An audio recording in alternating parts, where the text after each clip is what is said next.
Bismillahirrahmanirrahim. Assalamualaikum warahmatullahi wabarakatuh. Alhamdulillahi ala ihsani wa syukru lahu ala taufiqihi wa amtinani. Asyhadu an la ilaha illallah wahdahu la syarika lahu ta'ziman li sya'nih wa asyhadu anna Muhammadan abduhu wa rasuluhu adda ila ridwanih. Allahumma salli alaihi wa ala alihi wa ashabihi wa ikhwani. Hadirin dan hadirat yang dirahmati oleh Allah Subhanahu wa taala. Topik yang kita bahas pada kesempatan pertemuan kita kali ini yaitu agar bagaimana hidup kita lebih terasa bermanfaat, ya. Kita ingin merubah kebiasaan kita agar menjadi lebih baik. Hal ini penting kenapa? Karena kita tahu kesempatan hidup kita di atas muka bumi hanya sebentar dan kita tidak tahu kapan berakhirnya, tetapi akan berakhir, ya. Sesungguhnya kehidupan dunia itu lahun wa laib, kata Allah Subhanahu wa taala, hanyalah senda gurau dan permainan. Senda gurau sebentar kemudian masuk dalam keseriusan. Dan permainan akhirnya pun akan ada endingnya, akan ada game overnya. Siapapun kita. Oleh karenanya kesempatan sedikit ini kita berusaha optimalkan agar kita mengurangi penyesalan kita pada hari kiamat kelak. Semua kita akan menyesal di akhirat kelak. Allah berfirman, waji'a yauma idzin bi jahannam yauma idzi yatadzakkarul insan wa anna lahu dzikra yaqulu ya laitani qaddamtu li hayati. Pada hari tersebut dihadirkanlah neraka jahanam. Ketika itu maka setiap manusia akan ingat dan sadar, dan sia-sia dia ingat ketika itu. Yaqulu, dan dia berkata, ya laitani qaddamtu li hayati. Seandainya ketika di dunia aku beramal soleh untuk kehidupanku yang hakiki di akhirat.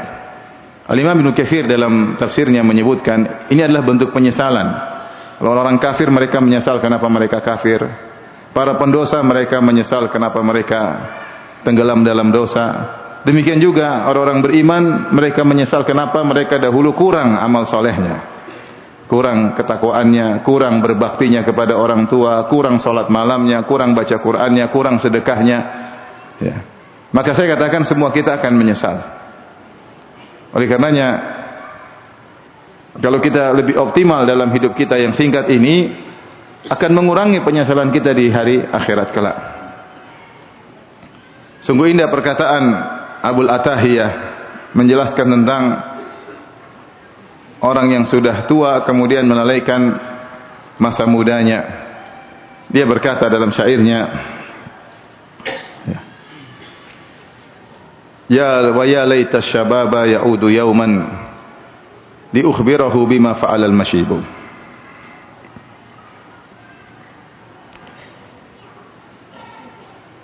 Sebelumnya dia berkata, bakaitu ala syababi bidam'i aini falam yughni al-buka'u walan nahibu. Aku menangisi meratapi masa mudaku dengan air mataku, namun tidak ada faedahnya isakan tangisan maupun ratapan. Wa ya laita syababa ya'udu yauman li ukhbirahu bima fa'ala al-mashibu. Seandainya masa muda bisa kembali suatu hari, akan aku kabarkan kepadanya apa yang terjadi dengan masa tuamu. Itu orang ketika sudah mencapai masa tua kemudian dia mengingat masa mudanya yang dia lalaikan, maka dia menyesal.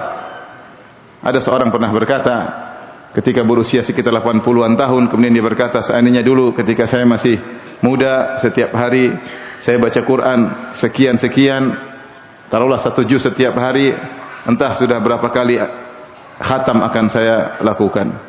Seandainya dulu setiap pekan saya puasa Senin Kemis, entah sudah berapa ratus hari yang saya puasakan karena Allah Subhanahu wa taala. Seandainya dahulu saya sempat salat witir setiap hari, entah berapa rakaat saya akan bertemu dengan Allah dengan membawa rakaat-rakaat tersebut. Seandainya dahulu, ya, saya gunakan lisan saya untuk berzikir, entah berapa banyak pahala yang akan saya bawa ketika bertemu dengan Allah. Tapi semua itu sudah lewat. Semua sudah lewat. Oleh karenanya saya ingatkan diri saya juga kepada para hadirin hadirat yang usianya sudah senior, kalau nggak mau dibilang tua, ya. Sudah apa? Senior. Maka lebih serius, lebih serius. Kenapa waktu kita untuk bercocok tanam di muka bumi ini tinggal sebentar? Ya, memang benar belum tentu yang lebih senior lebih dahulu mati. Benar, banyak yang muda lebih dahulu mati. Tapi biasanya yang senior lebih dahulu apa? Mati. Demikian juga yang masih muda, maka jangan terlena dengan masa muda, ya. Karena waktu berjalan begitu cepat. Tiba-tiba nanti kita sudah berusia yang masih umur 20, tiba-tiba sudah 30. 30 tahu-tahu sudah 40, tahu-tahu sudah mau 50, tahu-tahu 60, tahu-tahu game over, selesai. Begitu cepat waktu berlalu. Yang sudah tua tidak ada kata terlambat. Jika dioptimalkan masa sisa hidupnya meskipun sebentar, maka bisa ya merubah nasibnya di akhirat kelak. Oleh karenanya sebenarnya mengatakan yang penting kualitas. Lihatlah Sa'ad bin Mu'adz radhiyallahu taala anhu. Sa'ad bin Mu'adz radhiyallahu anhu masuk Islam sekitar tahun 12 kenabian. Itu sekitar 2 tahun atau setahun sebelum Nabi berhijrah.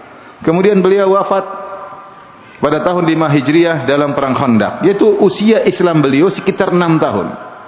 Tetapi ketika beliau meninggal, kata Nabi sallallahu alaihi wasallam, ihtazza arsyur rahman li mauti Sa'ad. Sungguhnya arsy Allah bergetar karena wafatnya Sa'ad bin Mu'adz radhiyallahu taala anhu. Kenapa? Karena dia sangat soleh. Sangat soleh. Dia habiskan 6 tahunnya dengan kualitas yang optimal. Maka tidak ada kata terlambat. Seorang berusaha membenahi dirinya, jangan hidupnya begini-begini saja, harus berubah. Yang masih muda jangan terlena, yang sudah tua harus waspada. Kenapa? Kalau kita sudah dipanggil oleh Allah, selesai. Yang ada cuma tinggal hisab. Kata Ali bin Abi Thalib, al-yauma amalun bila hisab. Sekarang silakan beramal, enggak ada yang menghisabmu. Kau mau ini, mau anu, terserah. Ghadan hisabun bila amal. Kalau kau sudah meninggal, yang ada tinggal hisab, kau tidak bisa beramal lagi. Baik, hadirin hadirat yang dirahmati Allah Subhanahu wa taala. Oleh karenanya, pada kesempatan kali ini saya mengingatkan diri saya pribadi dan juga hadirin hadirat untuk kita sama-sama berusaha mengoptimalkan sisa umur yang Allah masih anugerahkan kepada kita, karena kita tidak tahu kapan maut akan menyebut kita. Nah, untuk bisa mengoptimalkan amal soleh kita, yang pertama adalah menghargai waktu. Ini poin pertama, hargai waktu Anda. Waktu kita adalah umur kita. Siapa yang tidak menghargai waktunya, berarti dia meremehkan umurnya. Kata Hasan al-Basri rahimahullahu taala, ya bani Adam innama anta ayyam. Wahai anak Adam, sungguhnya engkau adalah kumpulan hari-hari. Fa idza dhahaba ba'dul ayyam dhahaba ba'duk. Kalau sebagian harimu telah pergi darimu, yaitu kau telah melewati hari-hari telah berlalu, maka telah berlalulah sebagian dari dirimu. Fa idza dhahaba ba'duka yushik an yadhhab kulluk. Kalau ternyata sebagian dirimu sudah pergi, dikhawatirkan kau akan pergi seluruhnya. Bukankah kita ini umur adalah kumpulan detik, kumpulan menit, kumpulan jam, kumpulan hari. Setiap detik, setiap menit, setiap hari adalah bagian dari umur kita. Mau kita hargai atau mau kita campakkan, terserah. Modal kita untuk bisa sholat, untuk bisa bersedekah, untuk bisa berbakti sama orang tua, harus punya waktu. Kalau nggak punya waktu, bagaimana kita bisa berbakti?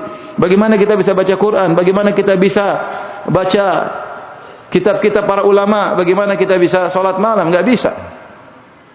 Maka poin pertama yang paling penting untuk kita lakukan, baik ikhwan maupun akhwat, bapak maupun ibu-ibu, adalah menghargai waktu. Kenapa ini sangat penting? Karena kita hidup di zaman orang tidak menghargai waktu. Duduk berjam-jam nonton medsos, umur terbuang-buang setiap hari. Setiap hari dia buang umurnya, dia campakkan di tong sampah. Tidak ada artinya sama sekali. Dia tidak menghargai dirinya sendiri. Dia ingin mengumpulkan penyesalannya pada hari kiamat kelak dengan membuang umurnya. Mending dia buang umurnya dalam perkara yang mubah. Terkadang dia buang umurnya dalam maksiat. Menonton wanita terbuka aurat, menghabiskan umurnya nonton film Korea, film India, film Hollywood, film Bollywood, film box office, habis umurnya untuk nonton film tanpa ada faedahnya. Lihat ghibah dan namimah. Lihat komentar-komentar tidak bermutu, pertikaian di antara kaum muslimin. Umurnya habis. Dia tidak hargai umurnya. Kalau waktu dia buang, terus bagaimana dia beramal soleh? Oleh karenanya kalau kita lihat betapa sering Allah bersumpah dengan waktu dalam Al-Quran, banyak sekali. Wal asr, demi masa. Ada yang menafsirkan demi asar. wal laili wan nahari, demi malam demi siang, wal duha, demi waktu duha, wal fajar, demi waktu fajar. Sebagian ulama mengatakan Allah bersumpah dengan waktu tersebut sebagai peringatan bahwasanya waktu-waktu tersebut adalah waktu untuk beribadah kepada Allah. Wal fajar, kenapa Allah bersumpah dengan fajar? Karena jangan lupa untuk salat fajar. Wal duha, kenapa wal duha? Agar jangan lupa salat duha. Wal asr, kenapa wal asr? Jangan lupa salat waktu asar adalah untuk beribadah, untuk salat, untuk zikir petang dan yang lainnya. Oleh karenanya seorang menghargai waktunya. Dan di antara ciri orang beriman, apa indikator orang beriman? Orang beriman itu tidak buang-buang umurnya. Dia berusaha setiap waktu yang lewat ada manfaatnya. Apa kata Allah Subhanahu wa taala tentang ciri-ciri orang beriman? Qad aflahal mu'minun alladzina hum fi salatihim khashi'un walladzina hum, terus apa? Anil lagwi mu'ridun. Sungguh beruntung orang yang beriman yang khusyuk dalam salatnya. Walladzina hum 'anil lagwi mu'ridun, orang-orang yang berpaling dari perbuatan sia-sia. Enggak ada manfaatnya dia pergi meninggalkan. Itu orang beriman. Dalam surat Al-Furqan kata Allah Subhanahu wa taala, wa idza marru bil lagwi marru kirama. Kalau mereka pun harus melewati perkara yang sia-sia, mereka melewati dengan tenang, tidak menggubris sama sekali.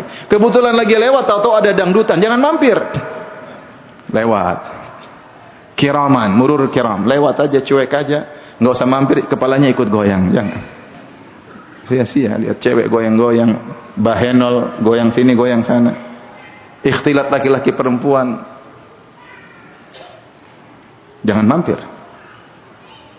Kalau dia lagi buka internet, medsos, ada hal yang tidak manfaat, jangan diklik. Wa idza marru bil lagwi marru kirama. Kalau tidak bermanfaat ngapain diklik? Ada berita tentang tidak bermanfaat, jangan diklik. Ada berita artis dicerai, jangan diklik. Emang kau mau nikahi? Kalau kau mau nikahi, klik, lihat. Enggak apa-apa. Duit aja enggak punya mau nikahi artis, sudah. Enggak usah diklik. Ada kabar begini, enggak usah. Kita buang-buang umur. Kita semua, saya bukan bicara antum, saya juga kadang-kadang terjerumus. Maka saya katakan ini nasihat buat saya pribadi, utamanya, dan juga buat kita semua. Maka orang beriman menghargai waktunya. Dia tidak buang waktunya. Makanya benar sabda Nabi SAW, min husni islamil mar'i tarkuhu ma la ya'ni. Di antara keelokan Islam seseorang adalah meninggalkan yang bukan urusannya. Meninggalkan yang bukan urusannya. Terlalu banyak perkara yang bukan urusan kita di medsos, kenapa kita klik? Kalau urusan kita silakan kita lihat. Kalau enggak, bukan urusan kita, enggak usah kita klik. Dan itu adalah indikator tentang indahnya Islam seseorang. Benar, karena kalau dia sibuk dengan yang bukan urusannya, dia akan buang umurnya. Tapi kalau dia tidak sibuk kecuali yang urusannya, maka dia akan bisa fokus urusan dunia maupun urusan akhirat. Saya sering sampaikan, kalau kita hidup di zaman nyata ini, kemudian ada ibu-ibu yang suka kepo, ada orang ngobrol dua, dia datang. Lagi ngobrol apa sih? Dia ingin tahu. Ada ibu-ibu bertengkar, dia datang lagi. Bertengkar kenapa sih? Kamu kenapa marahin dia? Kenapa maki dia? Dia ingin tahu. Ada orang dagang datang lagi, kamu dagang apa sih? Setiap ada majelis dia datangi. Kira-kira suaminya menderita enggak punya istri seperti ini? Ngenes ya. Ngenes. Istri kok ngabisin waktu pingin tahu urusan orang yang enggak ada faedahnya. Ini dunia nyata, sama dengan dunia maya. Kita klik-klik itu sama seperti ibu tadi. Ngeklik, baca. Scroll, ngeklik lagi, baca. Scroll, ngeklik lagi, baca. Enggak terasa setengah jam, 1 jam, 2 jam. Subhanallah. Sehingga akhirnya waktu terbuang. Kalau sudah waktu terbuang, kita tidak bisa optimal. Maka poin pertama, ikhwan dan akhwat yang rahmatillah subhanahu wa ta'ala, agar kita bisa optimal, hidup kita lebih baik di dunia maupun di akhirat, pertama, jangan buang-buang waktu. Akhirnya kalau kita tidak punya waktu, mau senyum-senyum sama istri pun enggak sempat. Pulang udah capek, letih. Kalau ada waktu pun masih main HP, kasihan istri menanti. Istri suami mau pulang, dia sudah bersolek, sudah berhias, menyambut suaminya. Subhanallah, dicuekin istrinya. Anak-anak pingin pelukan dari abinya enggak peluk anaknya. Sudah abi lagi sibuk. Sibuk apa? Sibuk jawab WA saja. Sibuk komentar di grup. Anak-anak sudah menanti, padahal anak cuma butuh 5 menit ngobrol gimana nak, dicium, kemudian ngobrol sebentar. Anak-anak tidak mendapatkan kebahagiaan dari ayahnya. Ayahnya sok sibuk. Istrinya pun tidak mendapatkan ketentraman dengan suami. Suaminya sok sibuk. Waktu sudah dia buang-buang. Bahkan waktu untuk keluarga pun tidak ada. Kasihan istrinya, kasihan anaknya. Oleh karenanya, ini poin perlu kita ingat bareng-bareng. Kalau mau jadi orang yang lebih bermanfaat dalam kehidupan dunia pun akhirat, pelit dengan waktu. Jangan buang-buang waktu. Hendaknya waktu yang kita buang harus ada manfaatnya. Kalau tidak, maka jangan buang waktu. Tapi ini yang pertama. Yang kedua, ikhwan dan akhwat yang dirahmati Allah Subhanahu wa taala. Dalam kehidupan, berusahalah menjadi orang yang zuhud. Apa itu zuhud? Ada namanya wara', ada namanya zuhud. Wara' adalah tarku ma qad yadhurru fil akhirah, meninggalkan sesuatu yang mungkin mendatangkan mudarat di akhirat. Itu namanya wara'. Kayaknya ini khawatir dosa. Ini namanya wara'. Oleh karenanya wara', konsekuensi dari wara' adalah meninggalkan yang haram dan meninggalkan yang syubhat. Ini syubhat, saya enggak tahu hukumnya, jangan-jangan dosa, mending saya tinggalkan. Ini namanya orang wara'. Tarku syubhat, meninggalkan perkara yang dia tidak jelas hukumnya, takut terjerumus dalam dosa. Ada yang lebih tinggi daripada wara', yaitu zuhud. Zuhud apa? Tarku ma la yanfa'u fil akhirah, meninggalkan perkara yang tidak bermanfaat di akhirat. Meninggalkan perkara yang tidak bermanfaat di akhirat. Ini jadikan sebagai parameter dalam kehidupan. Apapun yang kita lakukan, lihat ada manfaatnya di akhirat atau tidak. Kalau ada, lakukan, kalau enggak usah. Kalau ada, lakukan. Saya berteman dengan dia, ada manfaatnya di akhirat enggak? Enggak ada, ngapain? Cari teman yang lain. Berteman dengan dia, manfaatnya di akhirat ada, berteman. Ada bikin kegiatan, ada manfaat di akhirat enggak? Kalau ada bikin, kalau enggak ngapain? Buang umur, buang waktu, buang energi, buang tenaga, enggak ada faedahnya, enggak usah. Seperti itu. Saya dulu pernah menemani seorang syekh namanya Sa'ad Asy-Syafri, hafizahullah taala, salah seorang ulama kibar di Arab Saudi. Setiap saya bilang, "Syekh, kita begini," kata dia, "Ya Firanda, hal yang fa'uni fil akhirah?" Ajakanmu itu bermanfaat bagi saya enggak di akhirat? Saya bilang, ada manfaatnya sih, ayo. Jelaskan. Jadi kalau ini jadi perhatian kita, maka kita selalu fokus mikir akhirat. Ibu-ibu kalau mau beli sesuatu mikir, mau beli tas, ada manfaatnya enggak di akhirat? Kalau enggak ada, enggak usah beli. Kalau ada, beli. Benar ini, benar. Kita buka medsos, nonton sesuatu, klip, ada enggak manfaatnya saya nontonnya di akhirat? Kalau ada, nonton. Kalau enggak usah. Itu namanya zuhud. Kita mau beli aset, ada enggak manfaatnya bagi saya di akhirat dengan membeli aset ini? Ada, beli, jangan usah ragu-ragu. Kalau enggak ada, tahan dulu. Kenapa saya keluarkan energi saya buat hal yang tidak bermanfaat bagi saya di akhirat? Uang dunia akan saya tinggalkan. Kalau manfaat, beli, enggak ada masalah. Kalau ada manfaat, lakukan. Jadikan itu selalu barometer.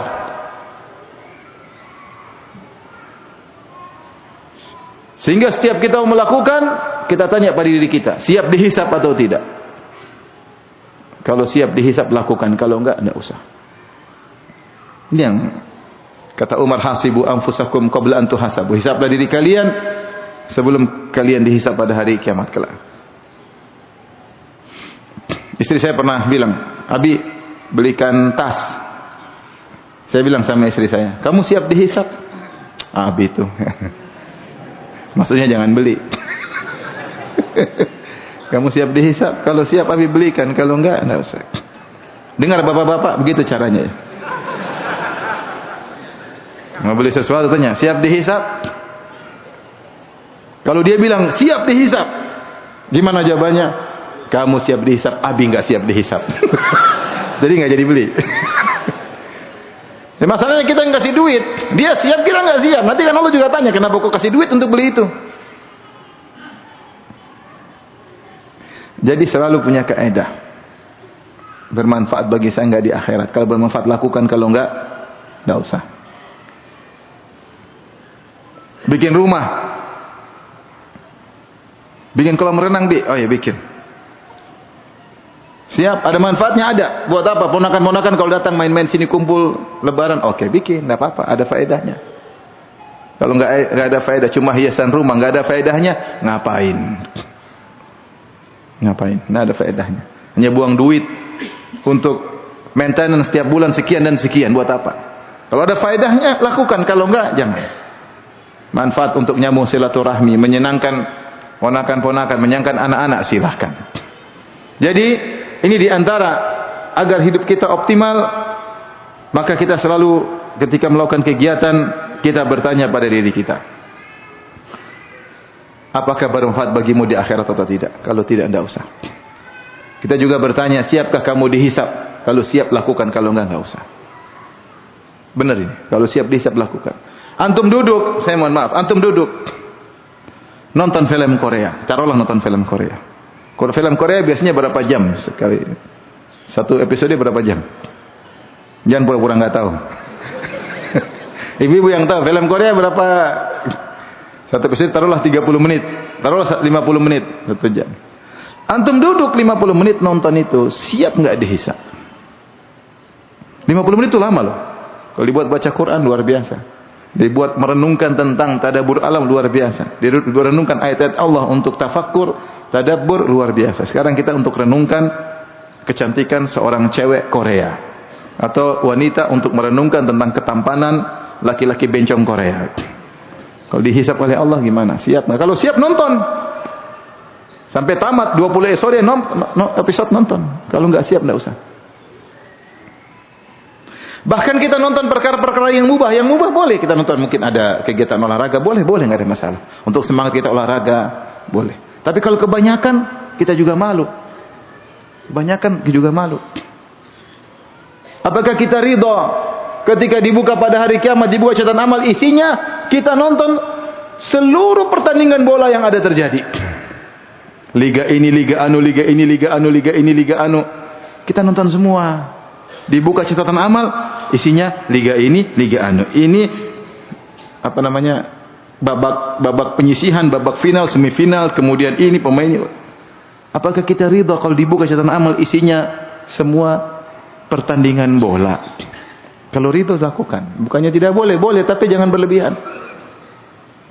Kita ridha kalau dibuka isinya amal soleh, itu yang kita ridha. Oleh karenanya sebelum melakukan sesuatu tanya dirimu, kau siap dihisap atau tidak?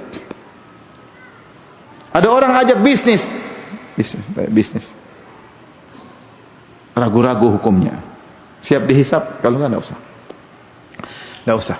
Jadi ikhwan dan akhwat yang Allah Subhanahu wa taala, ini prinsip hidup, berusaha zuhud dalam dunia. Semua yang tidak bermanfaat untuk akhirat kita maka berusaha kita tinggalkan.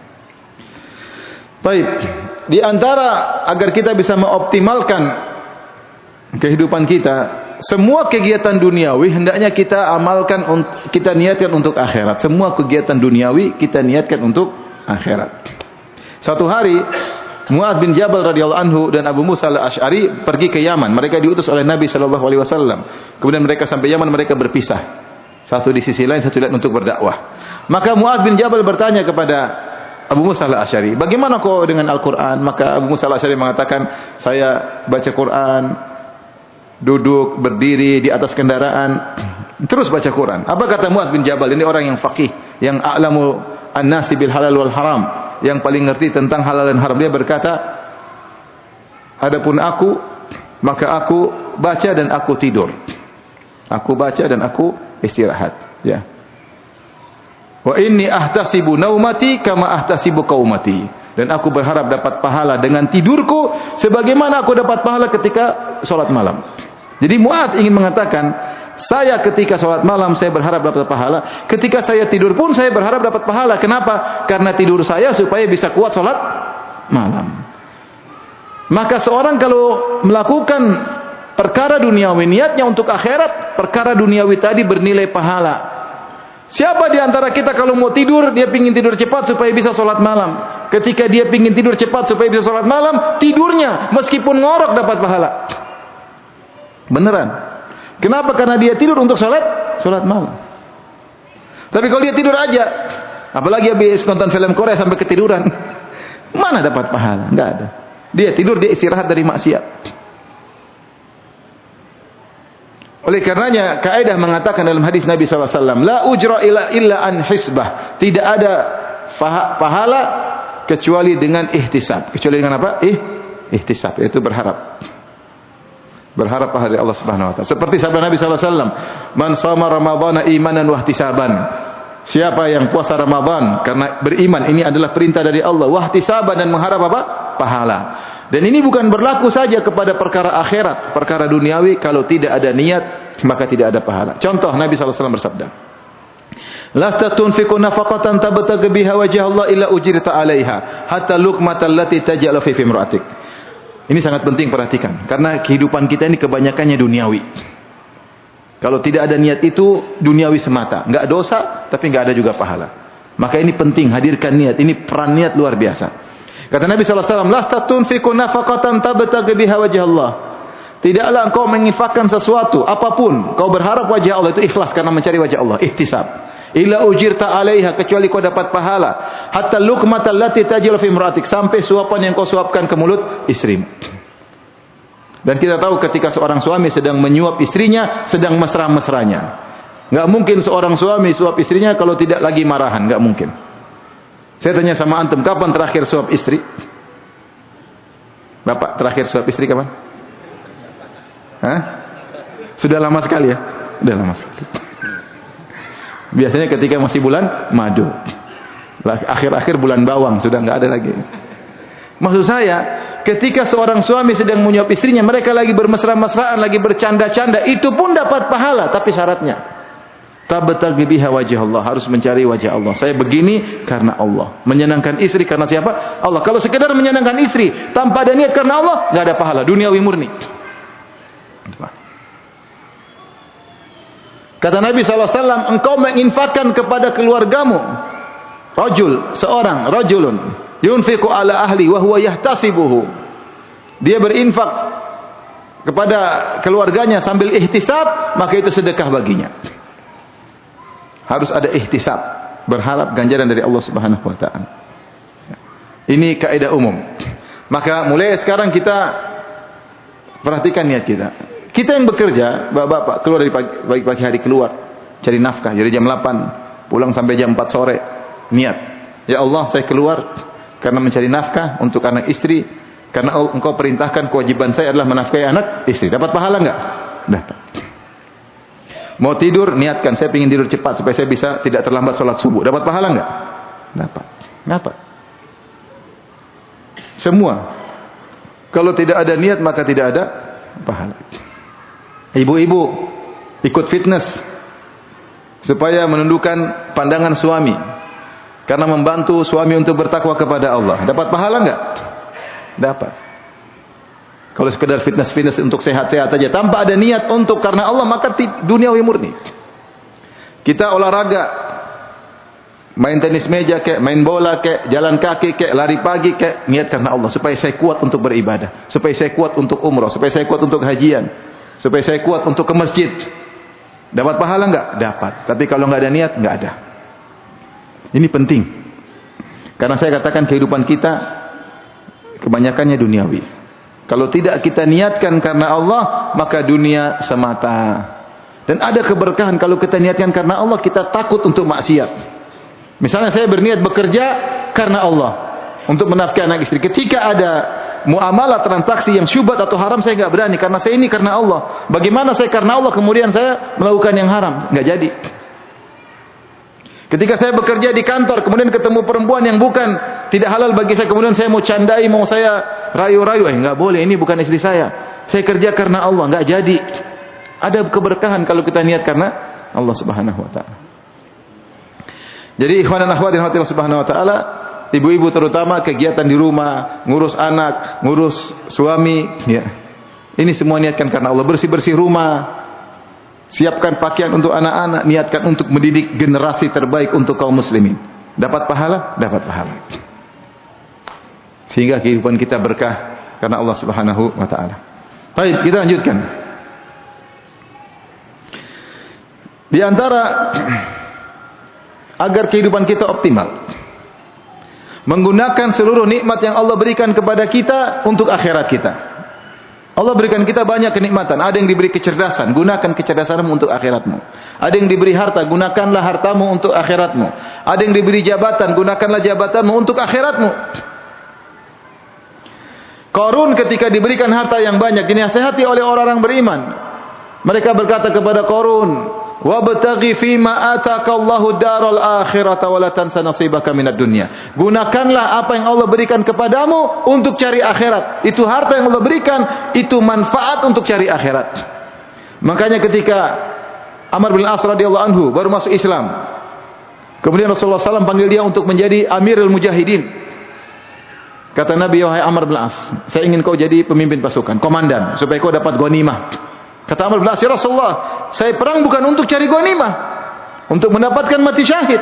Kata Rasulullah, ya Amr, ni'ma al-malu salih lirajul salih. Ketahuilah bahwasanya sebaik-baik harta yang halal jika dipegang oleh seorang yang soleh. Yaitu Rasulullah SAW ingin jelaskan, kau kalau punya harta halal, kau bisa gunakan untuk akhiratmu. Kau bisa gunakan untuk apa? Akhiratmu. Maka seorang diberi kenikmatan oleh Allah Subhanahu wa taala, gunakan optimal untuk akhiratnya. Kalau dia punya harta, dia pikir, gimana harta saya? Ya akhi, kerja sampai ngumpulin harta sebanyak-banyaknya. Kalau enggak buat akhirat, rugi. Ada kawan punya pekerja 10.000, kawan saya. Berapa?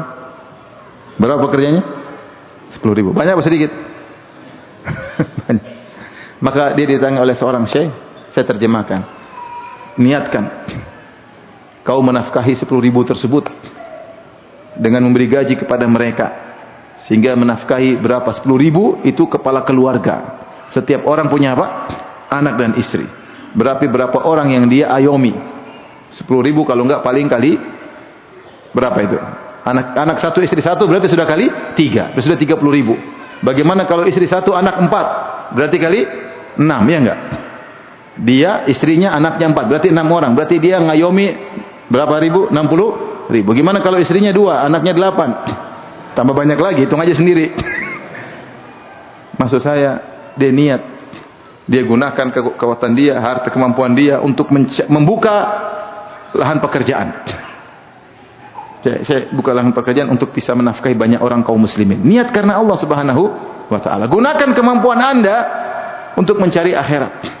Makanya sebagian ulama, ini disebutkan, sebagian ulama, kita tahu ada khilaf tentang masalah main catur. Ada yang membolehkan, ada yang tidak membolehkan. Tapi sebagian ulama yang tidak membolehkan, mereka mengatakan, kenapa main catur tidak boleh? Satranj kenapa tidak boleh? Satranj. Kata mereka, karena orang yang main catur itu, dia menggunakan kemampuan dia ya pada hal yang tidak bermanfaat. Kecerdasan yang dia miliki cuma duduk nongkrong 2 jam. Buat apa? Kalau dia dihisab, dia susah untuk menjawab, maka tidak boleh dia menggunakan kemampuannya untuk hal yang tidak bermanfaat. Kalau punya kecerdasan, ngapain analisa yang tidak ada manfaatnya? Tak usah. Oleh karena kita punya kemampuan. Sebagian yang diberi jabatan, optimalkan untuk dapat pahala. Makanya Rasulullah SAW mengatakan tentang 7 orang yang pertama kali, atau 7 orang yang akan dinaungi oleh Allah pada hari kiamat kelak. Yang pertama adalah imamun adil, imam yang adil. Kenapa dia gunakan kemampuannya sebagai pejabat, sebagai penguasa untuk membahagiakan masyarakat, untuk membahagiakan masyarakat. Ada seorang gubernur kawan, dia sering telepon, dia tanya, Ustaz, ini ada dana buat gini-gini, saya mau bikin gini-gini. Saya bilang, silakan, kau siap dihisap? Enggak Ustaz. Ya udah buat yang lain, buat jalan, buat ini, buat manfaat masyarakat. Jangan terlalu hanya pikir estetika supaya pencitraan. Kau siap dihisab? Siap, bikin. Kalau enggak, jangan. Buat senang masyarakat. Kembalikan harta negara buat apa? Masyarakat. Jangan cuma pikir estetika, penampilan, apa enggak ada faedahnya buat masyarakat. Itu perlu, tapi bukan itu yang paling utama. Yang utama bagaimana menaikkan ekonomi masyarakat, bagaimana menaikkan ketakwaan mereka, itu yang penting. Sebagai pejabat. Subhanallah, jadi kalau orang punya kemampuan, gunakan. Optimalkan. Cerdas, gunakan kecerdasnya untuk akhiratnya. Wabtaghi fima atakallahu daral akhirah. Gunakan apa yang Allah berikan kepadamu untuk mencari akhirat. Dengan demikian, kita optimal hidup ini. Maka, teman-teman yang diberi rezeki yang banyak, gunakan. Saya cari rezeki bukan cuma untuk kaya-kaya, tapi saya pingin ini. Niat. Saya pingin ini. Saya pingin ini. Saya pingin punya ide yang banyak. Bagaimana bisa beramal soleh dengan harta yang dia miliki. Ada kawan, Masya Allah, hartanya banyak. Bangun ini, bangun masjid, bangun pondok, fakir miskin, sampai janda dia bantu, sampai dia bikin rumah janda. Saya pernah ke situ, janda-janda banyak, tapi udah pada tua-tua. Masya Allah, dia bikin rumah buat para janda, luar biasa. Rasulullah bersabda, as-sa'i alal armalah wal yatim kal mujahid fisabilillah. Yang berusaha untuk mengayomi janda dan anak yatim seperti orang yang berjihad di jalan Allah Subhanahu wa taala. Sampai sebenarnya Allah mengatakan, "Maukah engkau berjihad tanpa pedang?" Caranya gimana? Ngurus janda. Ngurus anak yatim. Subhanallah, dia optimalkan harta yang dia miliki untuk kebaikan. Apa yang bisa dilakukan, lakukan. Ini namanya mengoptimalkan apa yang Allah berikan kepada kita. Tidak mesti harta, banyak. Jabatan, kecerdasan, pintaran.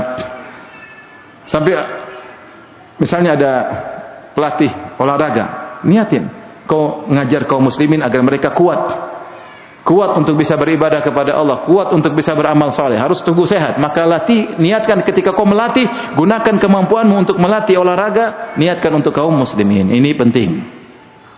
Ibu-ibu pun demikian, ibu-ibu punya kemampuan untuk ngurus anak-anak, optimalkan. Saya ingin ngurus anak saya menjadi anak yang bermanfaat bagi kaum muslimin, bagi bangsa dan negara, optimalkan.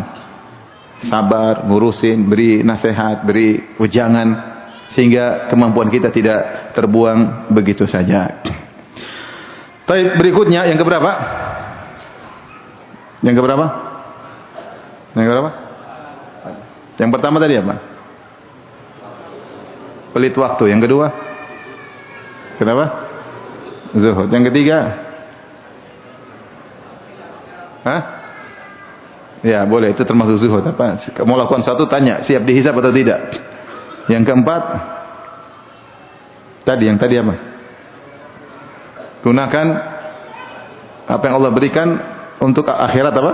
Akhirat kita. Baik. Di antara agar kita bisa mengoptimalkan hidup kita, jangan pernah menunda amal soleh. Kapan ada ide untuk beramal soleh dan kita lihat ada kesempatan, kita mampu, jangan pernah tunda. Makanya dikatakan, Khalid bin Ma'dan pernah berkata, ya, idza futiha li ahadikum babul khairi falyusri ilaihi fa innahu la yadri mata yughlaqu anhu. Kalau dibukakan kepada salah seorang dari kalian pintu kebaikan, maka segeralah, karena dia tidak tahu kapan ditutup. Oleh karenanya kalau kita tahu-tahu melihat, misalnya contoh sederhana, ada orang miskin, kebetulan di kantong kita ada uang 10.000, 50.000, dan kita lagi kasihan lihat dia, jangan tunda, langsung kasih aja. Jangan tunda. Jangan bilang nantilah, saya tunggu orang miskin yang lain. Kita lihat ada office boy atau lagi orang bersih-bersih, kita kasihan, kita punya uang, kasih, jangan tunda-tunda. Jangan tunda-tunda. Lagi terbetik hati kita, lagi main di rumah orang, tahu-tahu pingin sholat duha, langsung sholat duha. Ah, ada sajadah enggak? Kenapa? Pingin sholat duha. Masya Allah, sholat duha. Ya. Jangan bilang nanti di rumah, nanti enggak sholat duha. Jangan bilang saya takut riya, lawan itu riya. Saya lagi diberi hidayah oleh Allah untuk beramal soleh, jangan pernah tunda. Ketika kita berniat untuk amal soleh, sungguhnya Allah sedang beri hidayah kepada kita. Maka sambutlah hidayah tersebut, jangan ditunda. Karena kalau kita tunda, bisa jadi kita tidak melakukannya. Betapa banyak orang menunda kebaikan, akhirnya tidak melakukan. Contoh, tiba-tiba dia punya niat untuk sumbang masjid 1 juta misalnya, tapi dia bilang, nantilah. Begitu dia keluar dari masjid, ditelepon sama istrinya, listrik belum bayar. Akhirnya dia bayar listrik, nggak jadi apa. Tahu-tahu istri minta beli ini, istri minta beli itu. Akhirnya dia tidak jadi menyumbang. Pokoknya kalau kau mampu melakukan dan ada kesempatan, jangan pernah tunda. Tiba-tiba sebelum tidur pingin salat malam, berdoa sama ya Allah, bangunkan saya untuk salat malam. Tidur, insya Allah bangun salat malam. Tiba-tiba lagi di pesawat pingin baca Quran, langsung buka Quran, HP baca. Jangan tunda-tunda. Meskipun dilihat pramugari, cuek aja baca Quran, masya Allah. Pramugari juga bisa dapat didakwahi deh. Masya Allah, ada penumpang yang membaca apa? Al-Quran. Jangan pernah tunda-tunda. Karena sering kita tunda, akhirnya kita tidak bisa melakukan. Saya sering cerita kisah saya ini, bagaimana saya menunda, akhirnya saya gagal melakukan kebaikan. Saya pernah sama istri naik di S Hardware di Taman Mini. S Hardware itu naik di Taman Mini, naik eskalator. Sampai di atas, istri saya bercadar.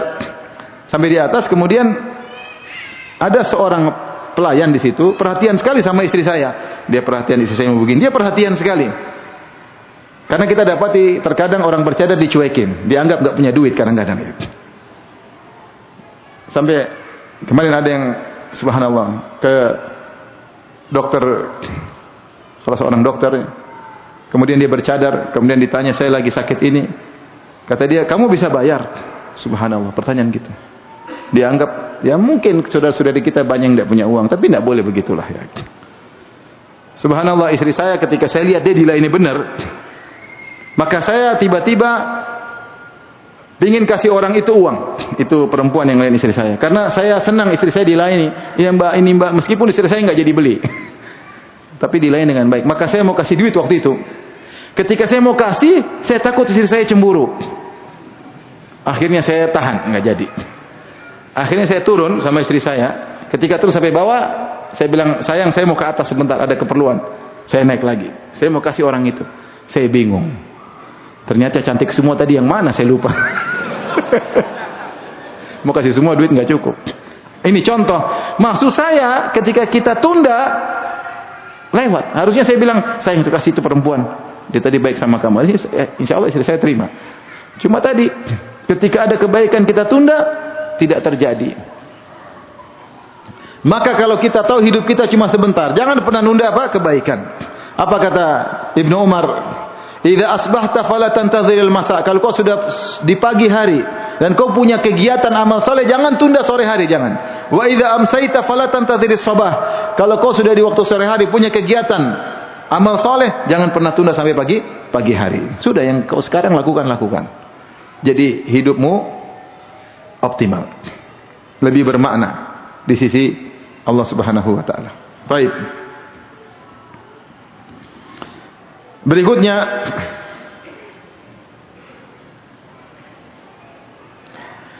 dalam hidup ini jangan bengong tidak ada kegiatan. Dalam hidup ini usahakan tidak ada bengong jangan tanpa ada kegiatan. Orang muslim jangan ngelamun begini, jangan. Daripada dia ngelamun, mending dia zikir. Astagfirullah.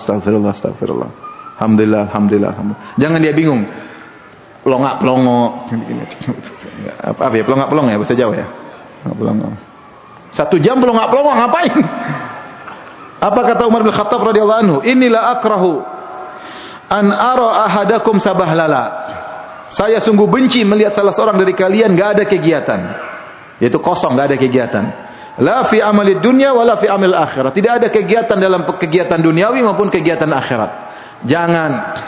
Jangan kita ini pelongak-pelongo, tidak ada kegiatan. Kita kalau nggak ada kegiatan, angkat telepon, buka telepon ibu, telepon kerabat, telepon adik, WA di grup. Niatnya apa? Sambung silaturahmi. Bercanda di grup keluarga. Kita ada grup keluarga, grup kakak adik. Sudah canda di situ. Yang penting ada sambung silaturahmi. Candain keponakan, candain adik, candain kakak. Niatkan karena Allah Subhanahu wa taala. Jangan bengong, pelongak-pelongo, jangan. Kalau enggak lagi naik mobil, jangan pelongak-pelongo. Lihat kehidupan dunia. Zikir, astagfirullah, astagfirullah, astagfirullah, subhanallah, alhamdulillah, wala ilaha illallah. Agar umur kita optimal. Pelongo itu nggak ada nilainya. Sangat dibenci oleh Umar bin Khattab radhiyallahu anhu. Nggak suka ada orang mukmin waktunya nggak jelas buat apa. Kalau kamu nggak sibuk perkara akhirat, sibuk dengan perkara dunia dengan niatkan karena urusan apa? Akhirat. Jangan nggak ada kegiatan. Optimalkan waktu kita. Di antara ibadah yang sangat mudah adalah zikir. Subhanallah, alhamdulillah, wala ilaha illallah, Allahu akbar. Kata Nabi sallallahu alaihi wasallam, subhanallah, walhamdulillah tamla'ul mizan. Orang mengucapkan subhanallah, alhamdulillah akan memenuhi timbangan di hari kiamat kelak. Zikir. Siapa yang mengucapkan zikir ini akan ditanamkan bagi dia nakhlatun fil jannah, pohon korma di surga. Dia zikir ditanamkan pohon. Dia zikir satu ditanamkan pohon oleh Allah di surga. Subhanallah, alhamdulillah, wala ilaha illallah, Allahu akbar. 4 zikir ini lebih baik daripada ma talat alaihi syams, lebih baik daripada dunia dan seisinya. Subhanallah, kenapa kita pelit terhadap diri sendiri? Maka jangan sampai seorang dalam kehidupan ini pelongo. Ibu-ibu, ya, optimalkan waktu. Habis ngurus anak, jangan bengong, enggak. Baca Quran. Kalau baca Quran capek, ya siapin makanan buat suami. Niatkan karena Allah. Telepon suami, mas mau makan apa mas? Ikan goreng atau ayam panggang? Tapi dua-duanya nggak ada, yang ada cuma tempe goreng. Ya udah tempe goreng. Seadanya. Niatkan karena Allah. Sehingga tidak ada waktu yang terbuang-buang. Waktu kosong lagi, telepon mama. Mak, gimana kabarnya mak? Waktu kosong lagi, telepon tante. Semua silaturahmi. Waktu lagi telepon bibi, bi gimana kabarnya bi? Gak ada waktu telepon ponakan. Tiba-tiba lagi diem, ingat teman lama. Udah teman saya baik dulu, dia punya jasa sama saya. Buka HP, buka ATM banking, kirim ke dia uang. Ini teman dulu punya jasa ketika saya masih sekolah, luar biasa. Kirim, buka, pencet 2 0-nya 6. Bismillah. Meskipun berat, Bismillah. Lagi ingat tante, jangan tunda-tunda, lagi ada duit nih. Tiba-tiba Allah kasih hidayah. Saya kok pingin kirim uang sama tante, sama om. Kirim, jangan tunda-tunda. Nanti Allah ganti, gampang. Mumpung kamu dapat hidayah. Tidak semua orang dapat hidayah mau berbagi kepada saudaranya. Banyak orang pelit. Tiba-tiba ingat tetangga lagi masak. Tetangga lupa. Masak tambah. Bikin kue buat tetangga. Pahala. Yang penting jangan pelongak-pelongok, itu maksud saya. Udah pelongak-pelongok nonton film Korea, sudah selesai. Film Korea lewat cowok-cowok bencong, putih-putih, cantik-cantik cowoknya. Terus lihat suami kayak donat gosong, selesai. Nggak tertarik lagi sama suami. Suami nonton film Hollywood, lihat cewek-cewek pirang-pirang kayak boneka Barbie, ya. Lihat istrinya, wah, pisang goreng gosong. Rusak. Ini nasihat buat kita semua.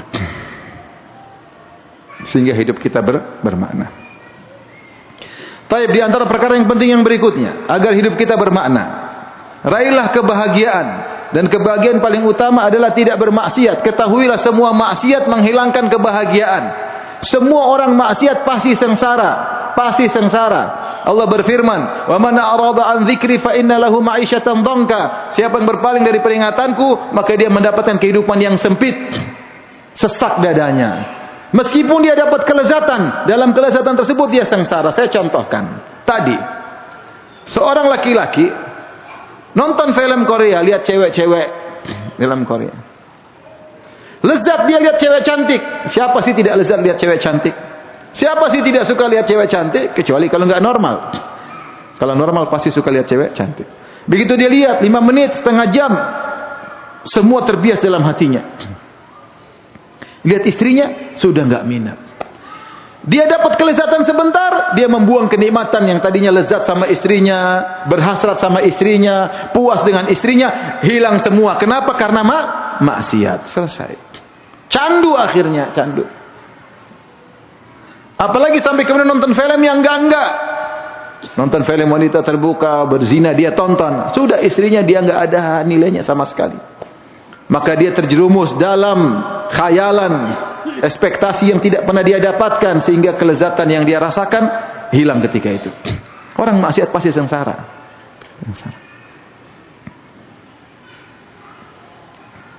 Orang berzina, dia lakukan zina, emang dia bahagia? Dia nggak bahagia. Benar, dia ada kelezatan ketika berzina. Selesai berzina, dia gelisah.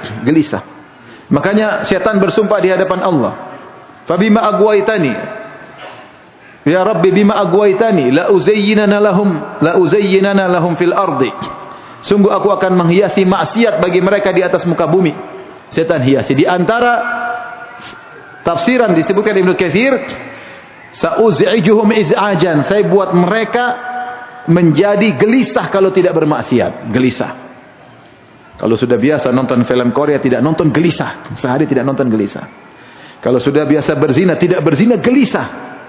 Kalau sudah biasa minum khamar, tidak minum khamar, jadi apa? Gelisah. Dia minum khamar bukan kelezatan, tapi untuk menghilangkan kegelisahan yang ada dalam dirinya. Kalau sudah biasa narkoba, tidak narkoba, sakau. Dia ingin menghilangkan kesengsaraan yang dia rasakan. Maka kalau ingin hidup kita optimal, jangan maksiat. Rasakan kebahagiaan yang hakiki. Pulang ke rumah ngobrol sama istri sebelum tidur. Lihat wajahnya, lihat matanya, lihat rambutnya, elus keningnya. Itulah kebahagiaan. Berdoa kepada Allah, Allahumma kfini bihalalika an haramika. Ya Allah, cukupkanlah aku dengan yang halal untukku. Buatlah aku bahagia dengan halal yang kau berikan kepadaku. Adapun orang maksiat, dia dapat kelezatan sebentar, kemudian dia buang kebahagiaannya. Semua pelaku maksiat. Maka kalau kita bermaksiat dan kita pasti maksiat, segera istighfar dan bertobat. Istighfar dan bertobat agar kebahagiaan itu bisa kembali. Orang dengar musik, sengsara dia. Kalau tidak dengar musik, dia gelisah. Kalau ada waktu lenggang, dia bukan baca Quran, lantunkan musik. Tidak bisa tidur kecuali dengar apa? Musik. Tidak bisa senang kecuali dengar musik. Di pesawat dengan musik. Turun dari pesawat goyang musik. Subhanallah. Tanya para pemusik, saya jujur tanya orang pemusik yang kemudian berhenti dari musik, mana lebih bahagia ketika bermusik atau tidak? Dia pasti bilang ketika tidak bermusik. Tanya. Lebih tentram hidup.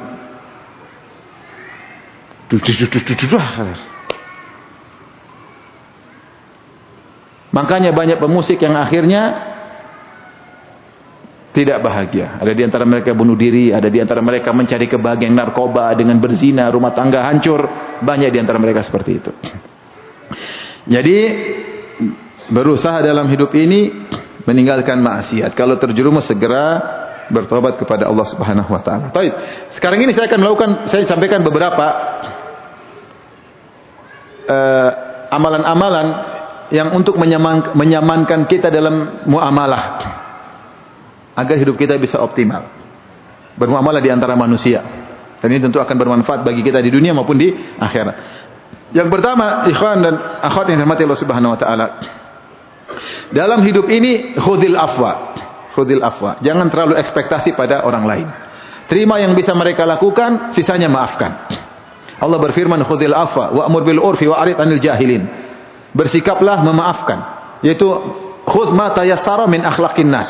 Ambillah akhlak manusia yang begitu. Kita ketemu orang, misalnya saya punya guru, ternyata dia kurang senyum, ya sudahlah, yang penting saya dapat ilmu dari dia. Kekurangannya saya maafkan. Jangan saya berharap guru saya harus murah senyum, harus punya waktu buat saya, harus. Sudahlah, kita terima masyarakat yang ada, kita ambil manfaatnya, mengambil positif, yang negatif kita maafkan. Kita punya tetangga, jangan ekspektasi tinggi. Harusnya tetangga kalau saya sakit dia jenguk, harusnya kalau saya lapar dia kirim makanan lewat Gojek, tapi dia nggak pernah. Ya udah, manusia sekarang begitu. Jangan ekspektasi tinggi, ya tenang aja. Khudhil afwa, maafkan. Dengan begitu hidup kita tenang. Tinggal kita mengkondisikan diri. Jangan paksa orang ikuti kemauan kita, karena tidak semua orang berakhlak mulia. Tidak semua orang paham apa? Agama. Terimalah yang mudah dari mereka, mereka bisanya segitu, jangan paksa lebih daripada itu. Kita ketemu orang, ada orang kaya, kita bicara tentang proyek dakwah ini bagaimana, ada semua. Dia cuma bisa sumbang 10 juta, padahal ekspektasi kita 1 miliar. Ternyata dia cuma bisa sumbang 10 juta, ya sudah. Jangan paksa-paksa. Kamu tuh gimana, jangan. Udahlah, sudah. Khudhil afwa. Terima yang bisa, yang lain tinggalkan. Jangan ekspektasi tinggi. Kepada istri jangan ekspektasi tinggi, pada anak-anak jangan ekspektasi tinggi, kepada tetangga, kepada guru, kepada murid. Sebisa yang mereka lakukan, ya udah. Kita cuma bisa arahkan, kita nasihati. Dia nggak bisa, ya sudah. Hidup nyaman. Hidup nyaman. Kesempurnaan semuanya cuma di mana? Di surga. Baik, di antara cara muamalah seperti sabda Nabi kepada seorang sahabat, yaitu la takallam bi kalamin ta'tadiru minhu ghadan. Janganlah engkau berucap dengan suatu perkataan yang nanti kemudian hari ternyata engkau minta maaf dari perkataan tersebut. Ini maknanya umum. Hati-hati ketika berbicara, hati-hati ketika mengeluarkan statement. Jangan sampai kita keluar statement tentang seseorang akhirnya kita menyesal dan kita minta maaf sama dia. Kata Nabi, usahakan jangan demikian.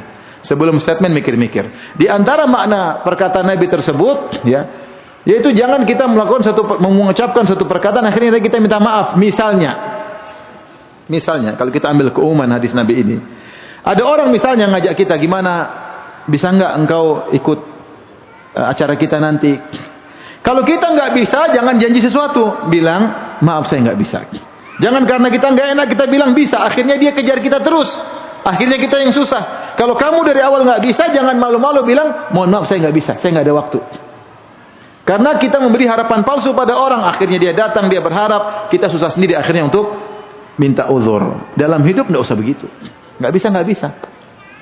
Bisa, aduh, maaf saya nggak bisa. Kalau bisa saya ngomong, kalau saya nggak bisa, nggak bisa. Kalau orang datang, Ustaz bisa, aduh, saya nggak ada waktu, mohon maaf. Ustaz cuma, saya nggak ada waktu. Kalau saya datang, nggak bisa, nggak ada waktu. Jangan saya janjikan, oh tenang aja, insya Allah nanti ya. Itu, dia telepon bolak-balik.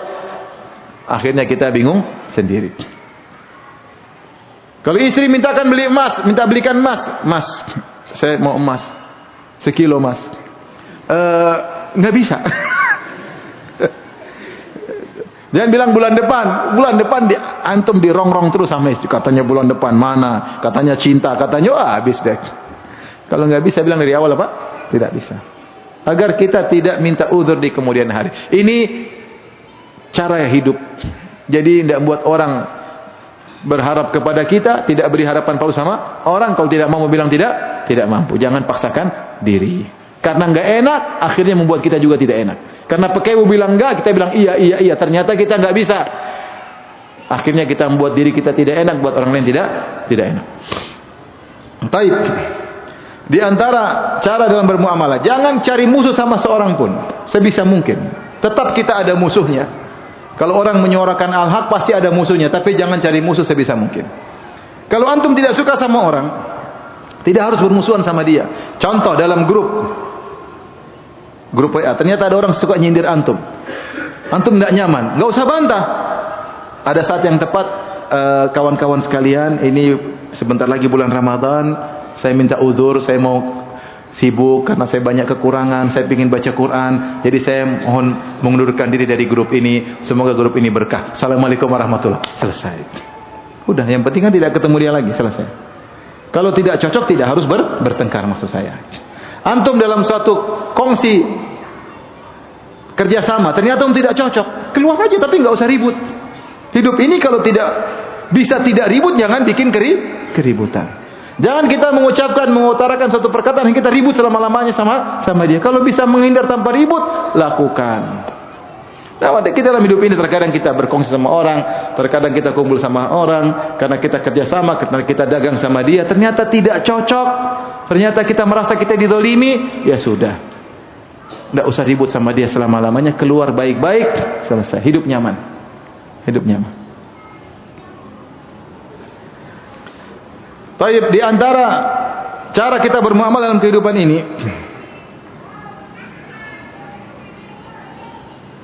jangan kepo. Jangan apa? Kepo. Ini di antara penyakit berbahaya, kepo dengan urusan orang lain. Di antara hal yang saya lihat ketika saya di Arab Saudi, ya, saya cukup lama di sana.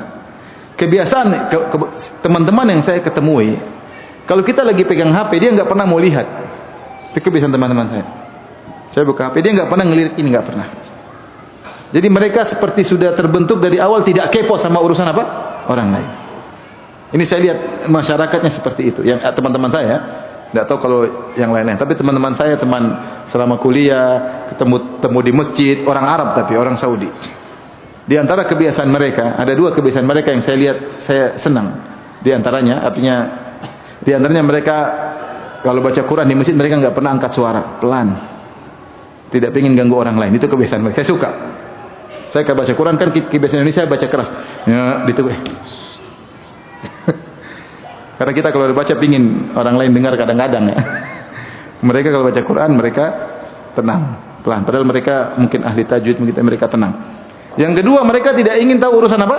Orang lain. Kalau kita nggak cerita, mereka nggak tanya-tanya. Bahkan kalau kita buka HP, mereka nggak ngelirik. Nah, sebagian kita sebaliknya. Kalau teman buka HP, itu namanya kepo. Itu namanya fudul, kepo.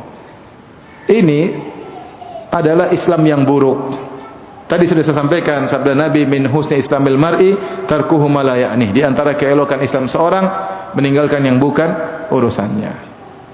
Sampai dicontohkan kalau kita lagi jalan sama teman di mobil, tahu-tahu teman kita angkat telepon, tahu-tahu dia teriak, "Kamu itu jangan begitu-begitu." Terus dia matikan. Kita nggak usah nanya. Diam aja. Kalau dia mau cerita baru kita sambut. Kalau dia nggak cerita, nggak usah nanya. Siapa tadi? Istrimu ya? Jangan, nggak usah nanya, diam aja. Nggak usah nanya. Nggak usah kepo. Pingin tahu urusan orang. Urusanmu aja belum selesai. Urusan kita aja pribadi kita masih, privasi kita banyak yang belum terselesaikan. Urusan anak, urusan istri, urusan rumah tangga, urusan kerjaan. Karena kita sering ngurusin orang, privasi kita akhirnya tidak terhandle, tidak tertackle. Itu masalahnya. Maka hidup ini sibukkan privasi kita dengan baik, urusin privasi kita dengan baik. Yang terakhir yang saya sampaikan, nikmati kehidupan berumah tangga. Jangan nikmat berumah tangga cuma di awal pernikahan, di akhir jadikan istri teman ngobrol, jalan-jalan sama istri. Ya, maksud saya jadikan, sampai ada kawan saya bilang, "Ustaz, saya benar-benar baru sekarang merasakan benar-benar nikmat berumah tangga. Istri saya adalah teman ngobrol saya yang terbaik. Kemana-mana saya bawa, kita ngobrol, tempat curhat." Nikmati hidup berumah tangga.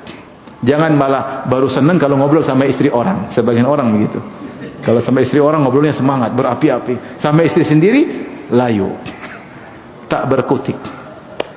Mati kartu, kata-kata hilang. Tidak bisa berkata-kata. Ketika sama istri orang, inovasi, masya Allah, inovatif.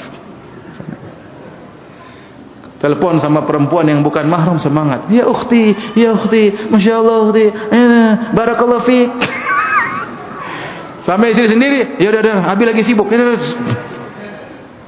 Hidup kita yang menderita kita sendiri. Allah kasih kenikmatan, punya istri, punya anak, nikmati. Jadikan teman ngobrol. Lihat Rasulullah SAW sebelum tidur ngobrol.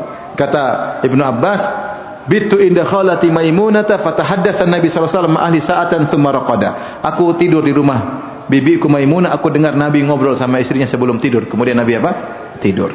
Ibu juga begitu, nikmati punya suami, jadikan teman ngobrol, berbincang-bincang, kerja sama dalam urus anak-anak, agar rumah tangga itu nyaman hidup. Kalau kita di rumah sudah nyaman, di luar mudah. Urusan luar itu mudah, yang paling susah kalau masalah dalam rumah tangga. Nikmati istri sendiri, jangan nikmati istri orang. Ingat Bapak-bapak ya? Buat santai ngobrol sama istri sendiri. Jangan nyaman, baru nyaman kalau ngobrol sama istri orang. Berinovasi ketika ngobrol sama istri sendiri. Topiknya terserah, topik anak-anak, topik masakan, apa. Saya kalau pulang ke rumah, saya tidak ngobrol sama istri saya tentang halal haram, tidak. Saya tidak bahas tentang hadis ini dhaif karena ada perawi namanya gini, ngapain? Istri saya tambah pusing. Saya ngobrol tentang anak-anak, tentang ini besok masak apa, kita gimana ketawa ketiwi, cerita tentang nostalgia. Itulah keindahan. Nikmati hidup bersama istri. Ya. Demikian yang saya sampaikan. Wallahu ta'ala alam bisawab. Semoga Allah Subhanahu wa taala menjadikan kita semua hidup lebih bermanfaat di dunia maupun di akhirat. Atas segala kekurangan saya mohon maaf. Dan saya ucapkan satuan terima kasih kepada para panitia. Semoga Allah memberikan pahala yang terbaik bagi pengurus Masjid Namirah dan juga panitia pengajian. Wabillahi taufiq wal hidayah. Assalamualaikum warahmatullahi wabarakatuh.